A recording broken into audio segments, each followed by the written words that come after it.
मनीष कुमार, आप सभी का स्वागत करता हूँ आपके अपने यूट्यूब चैनल थिंक एजुकेशन 24 में। तो आज हम जो बात करने वाले हैं वो है दिल्ली पुलिस को लेकर जो वैकेंसी आई है, उसको लेकर जो नई अपडेट आई है उसके बारे में। ठीक है, तो बनी रहिए, लास्ट तक देखिएगा पूरी क्या है वैकेंसी। तो करते हैं स्टार्ट और देखते हैं क्या वैकेंसी आई है दिल्ली पुलिस कांस्टेबल की। जो नई वैकेंसी आई है उसको हम देखते हैं। तो दिल्ली पुलिस कांस्टेबल की वैकेंसी 2023 की, ऐसा लिखा हुआ है, आप सभी को दिख रहा होगा। तो इसमें क्या है, टोटल वैकेंसी जो है वो उन्होंने आईटीआई डाली थी किसी ने, और आईटीआई में उन्होंने दिखा रखा है पूरा टोटल। ये टोटल वैकेंसी जो आई है वो 6433 है। ठीक है, टोटल वैकेंसी है 6433, जिसमें क्या है, मेल कैंडिडेट की जो वैकेंसी है वो 4310 है, और फीमेल फीमेल कैंडिडेट के लिए जो वैकेंसी है वो कितनी है, 2123 वैकेंसी है जो फीमेल कैंडिडेट के लिए आई है। ठीक है, तो सबसे पहली बात हम कर लेते हैं कि इस फॉर्म की डालने के लिए एज क्या होनी चाहिए। से मैंने लिखा हुआ है कि इस फॉर्म को कौन कौन डाल सकता है, उसकी एज क्या होनी चाहिए। ठीक है, तो इसकी इस फॉर्म को डालने के लिए जो एज मिनिमम होनी चाहिए वो मिनिमम एज होनी चाहिए 18 18 वर्ष मिनिमम एज होनी चाहिए। और अधिकतम जो एज होनी चाहिए वो कितनी होनी चाहिए, 25 होनी चाहिए। ठीक है, तो 18 से 25 वर्ष अगर आपकी एज है तो आप इस फॉर्म को डाल सकते हैं। ठीक है, और क्या है, जो कैंडिडेट ओबीसी के हैं तो ओबीसी वालों के लिए क्या है, 3 साल का रिलैक्सेशन है, यानी कि 3 वर्ष की उन्हें छूट मिलेगी। और जो S C S T candidate हैं उन्हें कितने वर्ष की छूट मिलेगी, उन्हें 5 वर्ष की छूट मिलेगी। ठीक है, पहले क्या होता था, पहले ये जो एग्जाम था दिल्ली पुलिस कांस्टेबल का, ये एसएससी करवाती थी, लेकिन इस बार क्या है, इसको दिल्ली पुलिस खुद करा रही है। ठीक है, तो इस बार थोड़े जल्दी होने के चांस रहेंगे, और इसका एग्जाम पैटर्न पहले की तरह रहेगा जैसे पहले आया करता था। ठीक है, तो 18 से 25 इसके लिए एज होनी चाहिए। ओबीसी के लिए 3 वर्ष की छूट है, और एससी और एसटी वाले कैंडिडेट के लिए कितने वर्ष की छूट है, 5 वर्ष की छूट है। यानी कि ओबीसी वाले जो है 18 से 28 तक डाल सकते हैं, और ये वाले की बात कर लें तो 18 से 30 तक डाल सकते हैं, एससी और एसटी वाले। ठीक है, अब एलिजिबिलिटी की बात कर लेते हैं कि आपको कितना पढ़ा लिखा होना चाहिए कि आप इस फॉर्म को डाल सकते हैं। ठीक है, कितने, क्या करना चाहिए, आपको क्या करे हुए आप होने चाहिए। तो आपने क्या कर रखा हो, अगर 10+2 कर रखी हो, 10+2 मतलब इंटर अगर आपने किया हुआ है, इंटरमीडिएट की परीक्षा, तो आप इस फॉर्म को डाल सकते हैं। ठीक है, और एक बहुत जरूरी है कि इंटर के साथ साथ, इंटर तो करा हुआ होना ही चाहिए, है ना। ऐसा नहीं है कि किसी सब्जेक्ट से, कि मैथ से हो चाहे बायो से हो, किसी भी सब्जेक्ट से आपने इंटर कर रखो, बस इतना है, वो डाल सकता है इस फॉर्म को। ठीक है, लेकिन उसके साथ साथ एक क्या है, एक आपके पास क्या होना चाहिए, ड्राइवर ड्राइवर लाइसेंस होना चाहिए। ठीक है, ड्राइवर लाइसेंस, और ये भी कैसा होना चाहिए, ये होना चाहिए लाइट। ठीक है, ये लाइट ड्राइवर लाइसेंस होना चाहिए। यानी कि अगर आपके पास में 10+2 आपने की रखी है लेकिन ड्राइवर लाइसेंस नहीं है, तो आप इस फॉर्म को नहीं डाल सकते। यानी कि ड्राइवर लाइसेंस कंपलसरी है इस फॉर्म में। तो अगर आपने ड्राइवर लाइसेंस नहीं बनवाया है, तो आपकी एज 18 कंप्लीट हो चुकी है, तो जाकर के ड्राइवर लाइसेंस बनवाइए।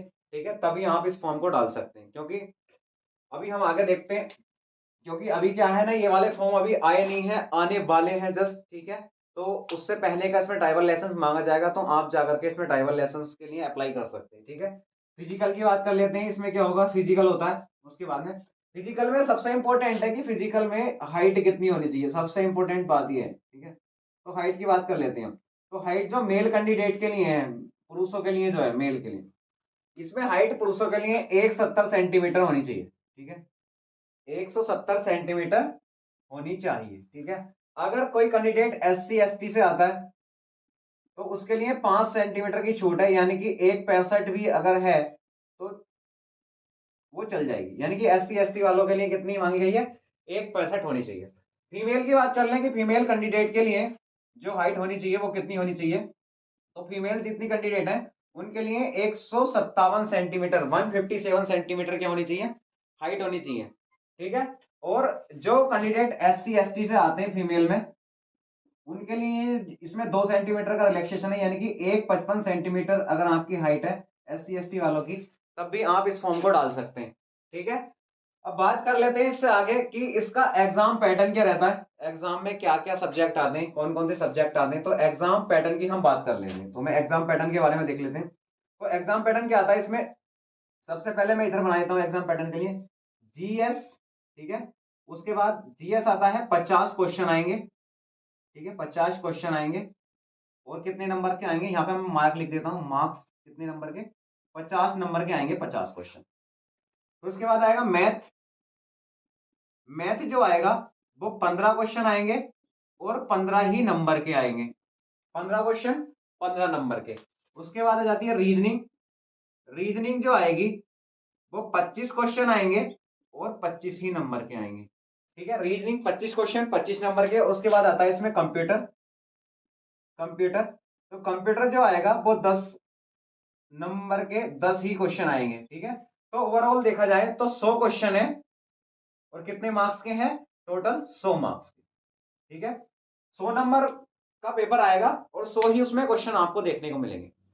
और दूसरी बात ये होगी कि इसमें टाइम जो मिलेगा आपको 100 क्वेश्चन को करने के लिए, टाइम वो 90 मिनट का टाइम मिलेगा, ठीक है। 90 मिनट में 100 क्वेश्चन करने होंगे। और इसमें बात कर लेते हैं निगेटिव मार्किंग की। तो 100 क्वेश्चन 90 मिनट में करने होंगे और निगेटिव मार्किंग भी इसमें रहने वाली है, ठीक है। और निगेटिव जो रहेगी इसमें वो 1/4 की रहेगी, यानी कि अगर आपने 4 क्वेश्चन लगातार गलत कर दिए, 4 क्वेश्चन गलत कर दिए, तो आपका एक क्वेश्चन और गलत मान लिया जाएगा, ठीक है। तो 1/4 की क्या है, निगेटिव मार्किंग इसमें रहने वाली है, ठीक है। ये इसका पूरा एग्जाम पैटर्न है, ठीक है। एग्जाम में क्या है, जीएस है 50 क्वेश्चन है 50 नंबर के, मैथ है 15 क्वेश्चन 15 नंबर के, रीजनिंग है 25 क्वेश्चन 25 नंबर के, और कंप्यूटर 10 क्वेश्चन 10 नंबर के, यानी कि टोटल 100 क्वेश्चन है 100 नंबर के, ठीक है। टाइमिंग रहने वाली है 90 मिनट और निगेटिव मार्किंग रहेगी 1/4 मिनट। ना इसमें हिंदी है और ना ही इंग्लिश है इस बार, ठीक है। ये इसका एग्जाम पैटर्न रहने वाला है। अब आगे बात कर लेते हैं कि भाई ये फॉर्म जो है आने कब तक वाले हैं, ठीक है। तो जहां तक उम्मीद है कि जनवरी के ही लास्ट में, ठीक है, जनवरी के ही लास्ट में क्या है, इसके एग्जाम का नोटिफिकेशन, एग्जाम का नहीं मतलब वैकेंसी का नोटिफिकेशन क्या है, जारी कर दिया जाएगा। मुझे उम्मीद है ऐसा कि जनवरी के लास्ट तक इसका नोटिफिकेशन आ जाएगा, ठीक है। क्योंकि आरटीआई में इन्होंने दिया हुआ है साफ साफ कि इतने पद हैं और सब कुछ ब्यौरा इन्होंने पूरा दे रखा है जो आरटीआई आई थी कल, ठीक है। और देखेंगे फिर उसमें एग्जाम के होने की उम्मीद क्या है, अगर जनवरी के लास्ट तक, ठीक है, मैं मान लेता हूं कि 31 जनवरी तक अगर इसके फॉर्म आ जाते हैं तो इसका जो एग्जाम होने के चांसेस हैं वो अप्रैल या मई में इसका एग्जाम होने के पूरे पूरे चांसेस हैं। अगर इसका फॉर्म जनवरी के लास्ट तक आ जाता है तब अप्रैल या मई में हो जाएगा, लेकिन अगर थोड़ा भी डिले होता है तो थोड़ा सा और आगे मान लेंगे, यानी कि अगर हम बात करें हमारे पास लगभग, अगर हम मान लेते हैं कि जनवरी में नहीं आकर के थोड़ा सा और डिले हो गया तो लगभग फिर भी 5 महीने का हमारे पास देखा जाए तो प्रॉपर वक्त है। और आप किसी बंदे को देखेंगे जो दिल्ली पुलिस की तैयारी कर रहा हो या दिल्ली पुलिस में जॉब कर रहा हो, उससे पूछना कि कितना टाइम लगता है इस जॉब की तैयारी करने में, तो कम से कम बताएगा कि 5 से 6 महीने का वक्त तो लगता ही लगता है कम से कम, अगर आप इस एग्जाम को क्रैक करना चाहते हैं। यानी कि वक्त देखा जाए तो ज्यादा नहीं है। तो अगर आपको भी जाना है दिल्ली पुलिस में, आपका सपना है दिल्ली पुलिस में जाना, तो अभी से लग जाइए क्योंकि 5 महीने का ही वक्त है, ज्यादा टाइम है नहीं, ठीक है। तो अभी से लग जाइए। और इसकी सैलरी जो होती है, भाई सैलरी के बारे में बात कर लेते हैं। सैलरी क्या होती है, तो सैलरी भी अच्छी खासी होती है। तो सैलरी जो होती है वो 25,500 रुपए से स्टार्ट होती है और 40,000 के एवं भी चली जाती है, ठीक है। तो 25,500 रुपए जो मिनिमम होगी और 40,000 से अधिकतम ही इसकी सैलरी हो जाती है, ठीक है। और इसके में एक बात और बता दूं, जो फिजिकल होगा, फिजिकल में क्या है, हाइट तो मांगी गई है मेल की 170 और SC ST वालों की 165, ऐसी फीमेल की 157 और SC ST वालों के लिए जो है 155 है। तो इसमें क्या होता है, फिजिकल में रनिंग होगी, इसके बाद में मैं यहाँ बता देता हूँ फिजिकल में क्या होगा, रनिंग होगी। जो रनिंग होती है उसके बाद में और हाई जंप होता है और लॉन्ग जंप होता है, ठीक है। हाई जंप है और लॉन्ग जंप है और क्या है, रनिंग है। तो रनिंग जो होती है, जो मेल कैंडिडेट होते हैं उनके लिए क्या 1600 मीटर माननी होती है रनिंग में, 1600 मीटर 6 मिनट में। और फीमेल के लिए यही वाला जो हो जाता है टाइम, फीमेल के लिए ये 8 मिनट हो जाता है। 1600 मीटर 8 मिनट में होती है फीमेल के लिए।